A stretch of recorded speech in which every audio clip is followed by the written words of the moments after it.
It was one of those fancy restaurants with white tablecloths so sharp they could cut paper, a wine list that was more expensive than my monthly food budget, and court-floor toe-ceiling windows overlooking the harbor that Margaret enjoyed holding. When we arrived, the hostess had certainly seen Emma's thrift shop jacket and my off-season outfit, and gave us that practice grin that didn't quite reach her eyes. She carefully picked a location that I was familiar with. When Margaret intended to highlight the difference between achievement and what she referred to as settling for less, she always did. Emma, my 13-year-old daughter who was already experiencing the agonizing adolescent knowledge of social hierarchies, and I had come early. During the journey there, she had asked me 3 times whether her jacket was all right, once in the elevator and once when we were parked. She had adored it when we discovered it. It was a navy blue item with silver buttons from a thrift shop, spotless and flawless. However, I could see that she was beginning to shrink into herself next to her cousin's fancy things, her shoulders folding inward as children do when they want to take up less room. Margaret, her husband David, and their 2 children, Trevor and Madison, arrived 20 minutes late. They were both in their early 20s and had automobiles that cost more than I had earned in the previous 2 years put together. Within the first 5 minutes of sitting down, they ensured that everyone understood it. How individuals behave when their identity is mostly derived on their material belongings. Margaret apologized for being late, but she didn't seem apologetic at all. Her Chanel purse deliberately thudded on the table. Madison had to choose between the Mercedes and the BMW. First world issues, correct. However, I guess not everyone has to make those types of choices. Madison tossed her expertly highlighted hair and giggled. The type of highlights that a hairdresser would charge $300 for. The Beamer was my choice. The Mercedes seemed rather ostentatious. I like to keep things subtle. I saw Emma reach for the hem of her jacket and touch the material between her fingers. That little gesture almost shattered me, but I maintained a neutral expression. That was a talent I had acquired during many years of family get-togethers. Margaret leaned over to give my daughter a quick peck on the cheek. "Emma, sweetie, you're growing so fast," she remarked. "Do you still fit in that jacket? You wore it last year, as I recall." "It still fits," Emma murmured. "That's excellent then. Realistic." Margaret's grin had that razor-sharp edge I was all too familiar with. Not everyone has the money to stay current with fashion. Some folks need to handle their money more carefully. I didn't have to answer when the waiter showed up. Naturally, Margaret chose the priciest products and pretended to purchase wine, which costs $140 per bottle. I placed a little order.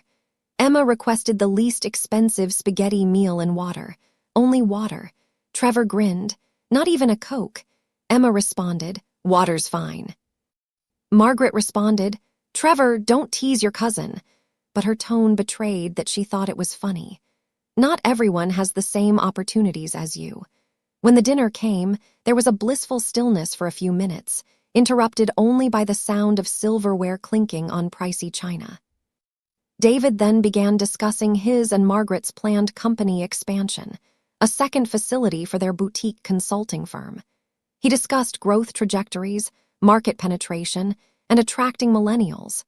He used buzzwords like confetti at a parade, speaking in that business lingo that sounds impressive but conveys very little. David said, reducing his $40 share, "We're looking at a significant expansion. $600,000, really going to put us on the map, get us attention on a regional level, and perhaps even at the national level if all goes according to plan." I remarked in a neutral tone, "That's ambitious." "We have our clientele, our reputation, and our 5-year estimates that demonstrate steady development. All we need is the money." Margaret dismissively waved her hand as the light caught on her diamond tennis bracelet. "Our loan application is now being processed by the bank. Any day now should see its approval. They would be foolish to pass up this chance. We have a flawless business plan." Trevor reclined in his seat. "I'm allowed to oversee the new site by Dad. Before I turn 25, I'll be earning 6 figures. I responded, "That's fantastic." Once again, what do you do? Madison posed the question as if she was unaware. For the previous 3 years, we had experienced this at every family get-together. I answered, I work at First National Bank. Like a teller, she said, as in like a janitor. That kind of stuff. Margaret leaped in, and I anticipated what would happen. Throughout my adult life, I had heard variants of this speech. I've been wanting to discuss this with you, Sarah. I don't want to go too far, but I feel obligated to provide you some advice as your elder sister. I remained silent. Emma's hand had returned to her jacket. The issue is, and I say this with love, you should consider the example you're giving Emma. Children imitate the actions of their parents. They learn to settle if they see others doing so. Instead, kids learn about ambition and achievement. I see. Look at Trevor and Madison, I remarked. They grew up seeing David and myself create something genuine. They know what it takes to be successful. They don't hesitate to aim higher. She sipped from her pricey wine. However, some children just learn various lessons for no fault of their own. They see constraints rather than opportunities. David gave a nod in agreement. It has to do with mentality. Success generates more success. Unfortunately, poverty often leads to further poor. It's only data. Emma's cheeks had flushed not with rage but with guilt. The expression on my daughter's face, the realization that a parent is unable to shield a kid from abuse, seared in my chest. Margaret looked straight at Emma and remarked, Some kids just stay poor like their parents. Nobody is to blame. It's simply the way things are. To be honest, most individuals just lack the enormous effort necessary to break that loop. Trevor chuckled. Mom, it's harsh, but true. Madison was looking through her phone. Brittany just shared photos of her new residence, which is fantastic. Gorgeous. Having parents who help you succeed must be pleasant. My phone buzzed in my pocket. I had anticipated it. The timing was impeccable. I took it out, looked at the screen, and grinned a little. Something amusing, Margaret inquired. I said, just an email. Sunday is work-related. This is what I mean, Emma. It's likely that your mother is working on her day off without even receiving overtime. That is the lower-level positions treadmill. Constantly working yet never succeeding. I placed my phone on the table with the screen visible but hidden. In fact, Margaret, you brought up your loan application while discussing employment. Yes, it ought to be accepted this week. Why? Through which bank did you submit your application? First National, David replied. Their commercial rates are the best in the region. For our initial site, we also went through them. However, this debt is far larger. $600,000 is a significant amount. I said it again, First National. That's handy. Why? I work there, so Margaret's eyes narrowed a little. I picked up my glass of water and took a leisurely drink, just as you said. This week, I actually saw your application come across my desk. Hello, desk. Trevor chuckled. You work as a teller. Loan applications are not visible to tellers. I answered quietly. I used to be a teller for about 6 months when I first started.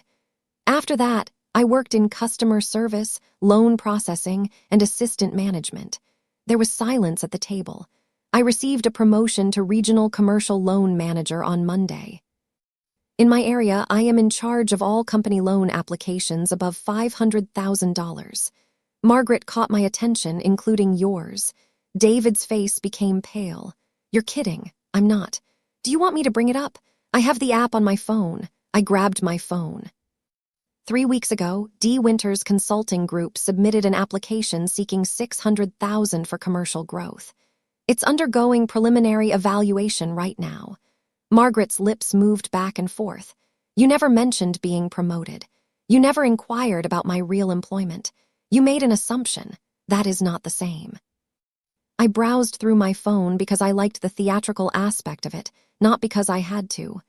Do you know what makes loan applications intriguing? They need financial responsibility evaluations, work histories, and character references. David blurted out, "We have excellent credit." Yes, you do. There is no doubt about it. I put my phone down once again. However, we also consider something else. Public conduct and social media presence. When you entrust someone with $600,000, you want to know about their character, morals, and how they treat others. Trevor was no longer grinning. For years, I have been recording these family get-togethers. I spoke flawlessly, even if it wasn't in secret, just notes, dates, quotations, and witnesses. Emma could benefit from processing the bullying, according to her therapist. For example, lunch today. You told a 13-year-old girl that she would remain impoverished like her parents, according to many witnesses. It's quite a statement to make in public. Margaret began, "That's not what I meant. That's just what you stated. If you'd like, I may ask the waiter to confirm." I looked around the eatery. You were probably heard by a dozen individuals in this room. Some are now staring at us. To be honest, they didn't appear to like it at all. There was a long period of stillness. Emma's eyes were wide as she gazed at me. "Now about your loan," I said. A cursory assessment revealed certain issues. "It has to do with risk assessment, not your sound financials. We must think about what would happen if a commercial relationship went south." "There won't be any issues if there is a lawsuit or public relations issues," David firmly said. "I'm glad to hear that. However, we also consider judgment and decision-making. A person who openly humiliates family members, especially a youngster, in a restaurant, for example, demonstrates a lack of judgment and poor impulse control. These are warning signs in a business associate." Margaret's hands were trembling a little. "Our loan cannot be refused due to a personal dispute. For reasons related to risk assessment, I am able to reject it. This morning, your application was marked for further consideration. This prolongs the procedure by 6 to 8 weeks, or longer if new issues come up." I sipped water once more. "You could, of course, file an appeal." Going to my supervisor, who also concurs with my evaluation, would be necessary for that. On Friday, we had a lengthy discussion about your application. Trevor responded, "This is not professional. It is unprofessional to insult someone without first understanding who they are." I looked over at him. "Because your mother couldn't contain her malice for just one dinner, her debt is in danger. I don't have that issue. She owns that." Madison had become pale. "Mom, we have signed the lease for the new site based on the loan approval you anticipated." "That's another red flag for decision-making," I remarked. "Spending funds that you do not now possess. The lending committee will want to talk about it." David suddenly got to his feet. "This is absurd. We're heading out. I'll pay for lunch today, of course." I took my wallet out. I now earn enough to pay for it. The pay for a regional manager is really good. They hurried out. Madison and Trevor are following their parents. After seeing them go, I turned to face Emma. Even while her eyes were still wide, something had changed, akin to hope. She muttered, "Mom, is all of it accurate? Every single syllable. In actuality, you are a regional manager." "Yes, I am. It has been a week. I was holding off on bringing it up until the appropriate moment. That was very awesome." She took a breath. I motioned for the check. "You know what's really awesome?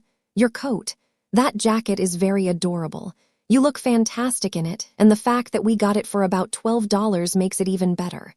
Aunt Margaret responded, "That's smart shopping." Aunt Margaret says a lot of things, most of which are intended to make people feel smaller in order to make herself feel greater. That is a weakness, not a strength. I paid and left a big tip once the waiter delivered the check. Emma put her hand in mine as we left. She questioned, "Will they really not get the loan?" "Most likely not.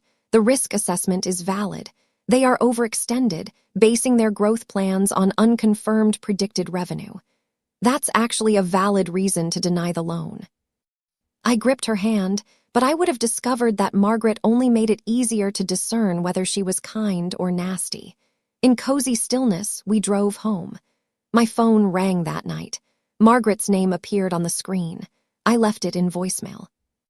David then phoned, followed by Margaret once again. I disregarded them all. David sent me an email the next morning. It was stiff and official, expressing regret for any miscommunication and asking for their application to be reconsidered. I sent it together with my initial evaluation comments to my supervisor. 10 minutes later, she responded. "Refused. There are too many warning signs. Well done."